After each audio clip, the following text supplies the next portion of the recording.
बच्चों आज जो हम क्वेश्चन करने वाले हैं वो गिब्स मुक्त ऊर्जा के बेस पर है। तो ये क्वेश्चन आपको दिया गया है, गिब्स मुक्त ऊर्जा को ज्ञात करनी है। मैं आपको तरीके जो है वो बताऊंगा दो, एक प्रॉपर मेथड से और एक शॉर्टेड मेथड से। देखें, अगर प्रॉपर मेथड की बात करें तो गिब्स मुक्त ऊर्जा का जो सूत्र होता है वो क्या होता है, delta G naught is equal to minus n F E naught cell. ये इसका फॉर्मूला है, जहाँ पे एन का मतलब है इलेक्ट्रॉन की संख्या कितनी है वो हम यहाँ पे लिखेंगे, और एफ का मतलब है फैराडे स्थिरांक। फैराडे स्थिरांक की वैल्यू 96500 कूलाम पर मोल होती है, और ई नॉट सेल आपको निकालना है। कहने का मतलब ये तीन मान अगर आपके पास हैं तो आप डेल्टा जी नॉट यानी गिब्स मुक्त ऊर्जा का मान निकाल सकते हैं। अब बात यहाँ से करते हैं कि आपको दिया है ये, ठीक है। अब जो दोनों वैल्यू दी है, गिब्स मुक्त ऊर्जा पूछा जा रहा है, अगर नॉट है तो उसको बोलते हैं मानक गिब्स मुक्त ऊर्जा, ठीक है। तो क्वेश्चन में गिब्स मुक्त ऊर्जा दिया है बल्कि मानक गिब्स मुक्त ऊर्जा है। अब निकालना आपको यही है, थोड़ा बहुत मिसप्रिंट हुआ होगा शायद। अब करना कैसे कैसे देखें। सबसे पहले हम निकालते हैं एन का मान कितना होगा।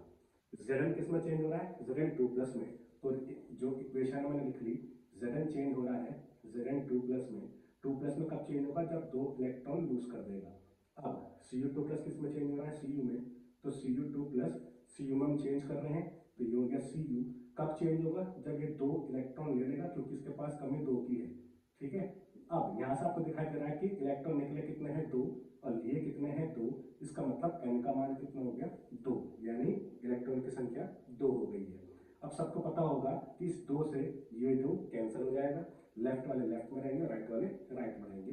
तो लेफ्ट में कौन है, Zn प्लस Cu2 प्लस, इस साइड में Zn2 प्लस प्लस Cu। तो सबको पता है जिस पर कोई चार्ज नहीं होता हम उसको छोड़ देते हैं, बचा ये और ये। तो ये कौन है आपके पास, उत्पाद है, और ये आपके पास कौन है, अभिकारक है।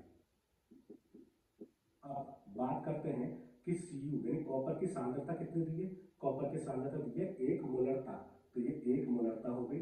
Zn2 प्लस की सांद्रता कितनी दी है, 1 मोलरता, तो ये 1 हो गई। तो दोनों की सांद्रता में दी हुई है। तो इसका मतलब अगर मैं यहाँ से ई सेल का मान निकालूं तो E cell is equal to E naught cell minus 0.0591 upon n log उत्पाद बटे अभिकारक।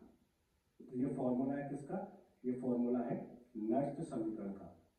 अब इस फॉर्मूले में वैल्यू हमें रखनी है, तो E cell is equal to E naught cell minus 0.0591 upon n. तो एन का मान कितना आया, दो, तो हम यहाँ लिख देंगे लॉग। लॉग के बाद है उत्पाद बटे अभिकारक। तो उत्पाद इसमें कौन है, जिंक, अभिकारक कौन है, कॉपर। दोनों की सांद्रता कितनी दी है, एक और एक। तो इसका मतलब है ये 1/1 हो जाएगा। तो 1/1 का मतलब log 1 बचेगा। log 1 का मान कितना होता है, log 1 का मान होता है 0। तो 0 जब तुम यहाँ लिखोगे तो गुणा करनी पड़ेगी, तो पूरी टर्म क्या हो जाएगी, 0। तो बचा क्या, ये और ये, यानी E cell is equal to E naught cell बचा। इसका मतलब है जो मानक सेल स्थिरांक है वो ही सेल स्थिरांक है। इसका मतलब यहाँ पे गिब्स मुक्त ऊर्जा लिखूं या मानक गिब्स मुक्त ऊर्जा लिखूं, दोनों बातें सेम रहेगी। ये हम कर रहे हैं पूरा प्रॉपर मेथड, ठीक है। अब E cell is equal to E naught cell है, तो मैं ई नॉट सेल के मान यहाँ पे दिए हैं दो। तो सबको पता होगा कि फाइनल जो ई नॉट सेल है उसका मान निकालते कैसे हैं। तो E naught cathode minus E naught anode, यानी कैथोड का मान रखेंगे फिर उसमें से एनोड का मान माइनस कर देंगे। अब बात करते हैं इन दोनों की, तो इन दोनों में यहाँ ध्यान से देखें तो Zn ने इलेक्ट्रॉन निकाले हैं, यानी इसका क्या हुआ है, ऑक्सीकरण। और ऑक्सीकरण किसका होता है, एनोड वालों का। इसका मतलब जिंक इसमें कौन है, एनोड। कॉपर ने दो इलेक्ट्रॉन लिए हैं, यानी इसका क्या हुआ है, अपचयन। अपचयन किनका होता है, कैथोड वालों का। या अगर आपको ऐसे भी समझ में आता हो तो शॉर्टकट ट्रिक है, जिसकी वैल्यू ज्यादा होगी वो कैथोड होगा, उसी ध्यान रखना। तो इन दोनों की बात करते हैं तो दोनों में से किसकी वैल्यू ज्यादा है, तो माइनस में है या प्लस में है, तो इसकी वैल्यू ज्यादा है, यानी कैथोड हुआ। तो कैथोड की वैल्यू लिख दी मैंने 0.34 माइनस, एनोड की वैल्यू कितनी होगी, माइनस 0.76। अब माइनस माइनस प्लस हो जाएगा, तो 0.34 प्लस 0.76, इनको ऐड कर लेंगे तो 0.76 0.34, तो कितना हो गया 10 11 यानी 1.10। तो ओवरऑल 1.1 वोल्ट वैल्यू है किसकी, ई नॉट सेल की। अब आपके पास सारे मान आपको पता है, यहाँ पर रख देंगे, ठीक है।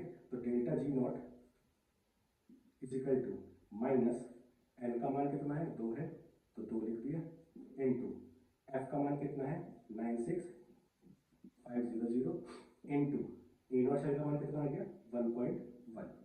अब इसको हम क्या कर लेंगे मल्टीप्लाई कर लेंगे। तो जब आप इसको मल्टीप्लाई करोगे तो ये वैल्यू आ जाएगी जूल में और किसमें माइनस में।